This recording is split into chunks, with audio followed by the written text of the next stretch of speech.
In my case, and I might be very wrong, I don't think I am, because so far it works for me, or it has worked, is I have a nature that I always try to see something positive in anything that is very, very negative. Because in my view, when things get really bad, they are so bad that if you don't find anything good in the bad, you just go with it and die. You just better dissolve. So I think when I realized I was going blind, I started to pay attention to the good things of blindness. And people don't think about good things of blindness because blindness is not a good thing in the first place. But when you have to live with that, it's like joining the enemy when you cannot beat the enemy.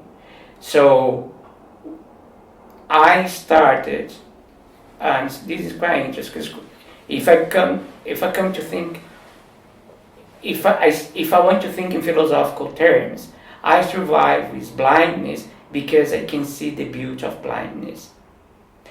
What is that? For me, well, advantage and disadvantage. So I start to think, and I try to think about advantage. Well, I don't need to see ugly things anymore. I'm saved of seeing ugly stuff, and I am completely rid of the obligation just to be at the same time with beautiful things, because I can imagine a person being beautiful just by what the person is in substance, in content, not in package. So I think love, for example, the notion of love in my life now is a much better one, because before, when I had vision, I always worried a lot about does the person who's gonna be with me, does he look good? Is he attractive? Now I don't have that anymore.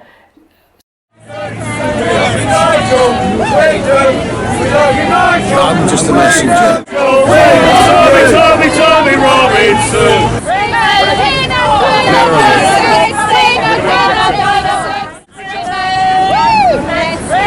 I'm just a messenger.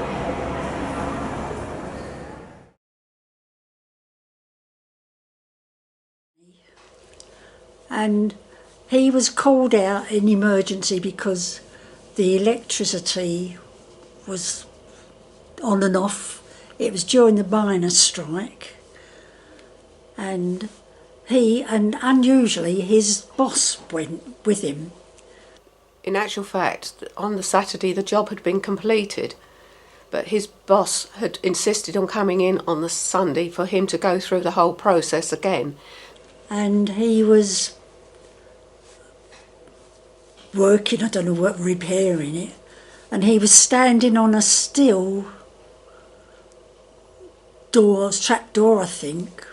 So he was handed these keys, and I don't know exactly how it happened or what went wrong, but he inserted these keys into this, I think it was like a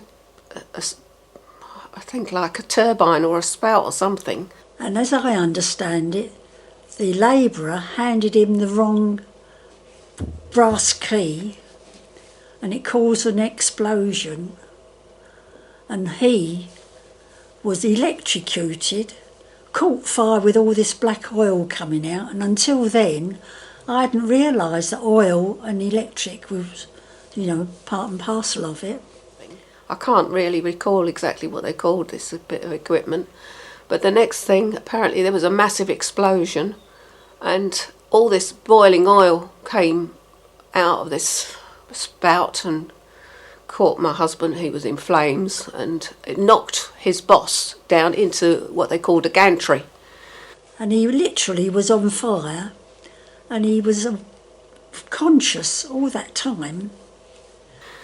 And there was junior engineers obviously not in that particular room, but we were outside in another part of the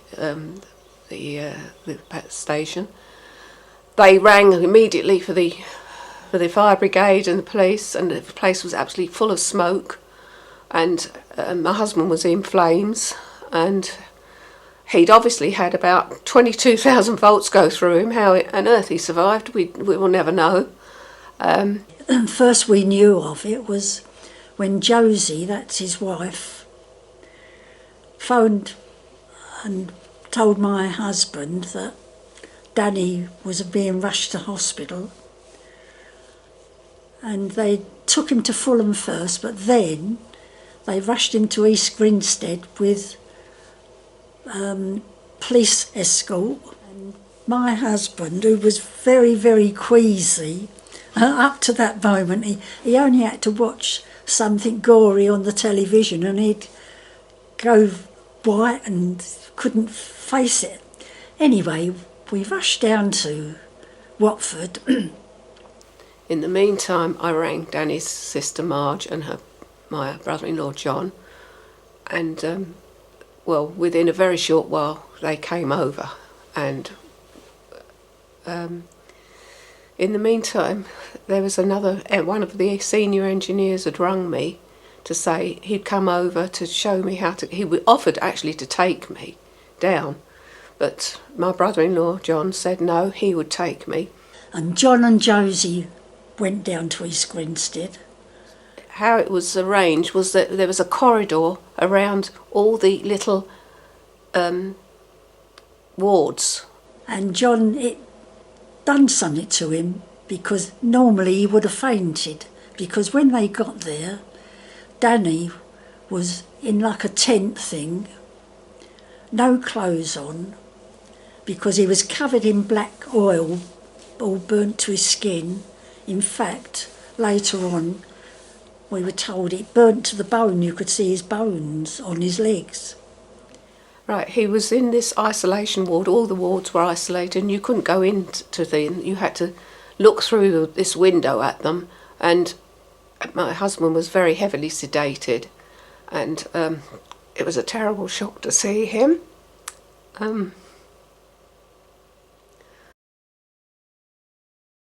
Oh, God, I don't know. What a bloody mess, though. Yes, he is. He's holding his camera. What? I'll pass you over. I was never one to want to go out into the world. He was a gambler, my dad. And she was so worried. She said, you can't afford to look after 2 children, let alone another one. That's what she told me in later years. Although she never told me she'd had a termination. It was my dad who told me in later years. It was very complicated, really, because we knew something wasn't right. You can sense it when you're a kid. You don't know what it is, but you can sense something's not right. Apparently she had this termination done by a friend of my dad's, and he never liked this woman ever after that. In any case, he got friendly with the cook, apparently. That's what an alpha male is. You like sex with women, you like drinking beer, and you like football. I'm knitting baby hats for the maternity unit at Watford General for a lot of premature babies and normal sized babies. So I'm doing all different sizes, so it just keeps me occupied with other things that's going off. He must have been in induced coma because he wouldn't have been put on a ventilator, and sadly he passed away 11 o'clock last Friday night, and his partner rang his sister up to tell her at about 1 o'clock on Saturday morning to say that he'd passed away, and that's really all I can say. He wasn't very old. I think he'd be 59 this year. People love doing it. I loved it. You're either going to love it or hate it. It's either for you or not. I mean, I know many people who've tried it and failed to day one. Dusty Springfield, The Who. I can't even remember all of them. I can't even think of their names at the moment, but all the big ones now. Do you know what? I've had a very privileged upbringing. I was born in Paddington Green in London, in a slum. This was in the days when the prostitutes could be out on the corners, and it made it so much more atmospheric. I had a dream that my calling was escorting, and I just had to do it. Just assessed my life at the time, working on building sites, and I didn't fancy doing that for the rest of my life. My mum was English, and my dad was Irish. Mum was very English, and he was quite Irish. My mother stole all the money I had sent to my dad. 1, 2, and then Mum must have given up sex, I think, because there was no more. And I was just out patrolling, and a call came out to an old lady who had been burgled, and it was like a distraction burglary, where someone cons their way into your house, you know, pretends that they're the water board or whatever story they use to come in and then nick your possessions. And my first case was a chap that had come over from the West Indies with a suitcase full of grass. And when they opened it up, it swelled up and they couldn't get it shut again. And it was pretty obvious he was guilty. So we've gone into the jury room and they said, right, hands up, who's guilty? So everyone's put their hand up except me. So they've all looked at me. I said, look, I know he is guilty, I said, but it's only grass. I said, should we give him a chance? So I said, well, they went berserk, so I had to say guilty. One of my best clients is 83 years old, and I normally go to him for about 3-4 hours. There's a young lad who got murdered in his bed. He was asleep. The bad guys were looking for his brother, who was misbehaving, you know, dealing drugs and committing quite serious crimes. And there was a fallout amongst thieves, effectively. And they went looking for the older brother and shot his younger brother with a machine gun while he was asleep in his bed. If you're gonna cheat, don't shit on your own doorstep. And so I went on holiday to Greece, and I was lying there on the beach drinking my pina colada, and he called me and he said to me, by the time you get back to London, you'll be a widower. Yeah, the jury were crying, the family were crying, the QCs were coming out with, you know, tears in their eyes, and it was just an emotional result. A few days later, police came knocking on my door and said, oh, we found your partner dead in his flat. It's like, oh, charming. He did. He actually did it. Yeah. He committed suicide. Committed suicide. No, because we were travelling down to the West Indies and things, and one of the directors from the QE2 used to join the ship, and the guys knew that it obviously one of the women. I wasn't worried because the girls were gorgeous, you know, but when he arrived, they said, keep him happy. You know, how you pick your career or how you end up down a certain career path. All of those posts are voluntary posts. People don't get seconded in to deal with murders. That night we all went out for a drink. Am I allowed to swear? Of course, you can say whatever you like. And after a few drinks he said to me, I'm going to fuck you. Well, the next trip was a world trip, and I thought, here goes the world trip. I said, you can fuck off. And that was the end of me.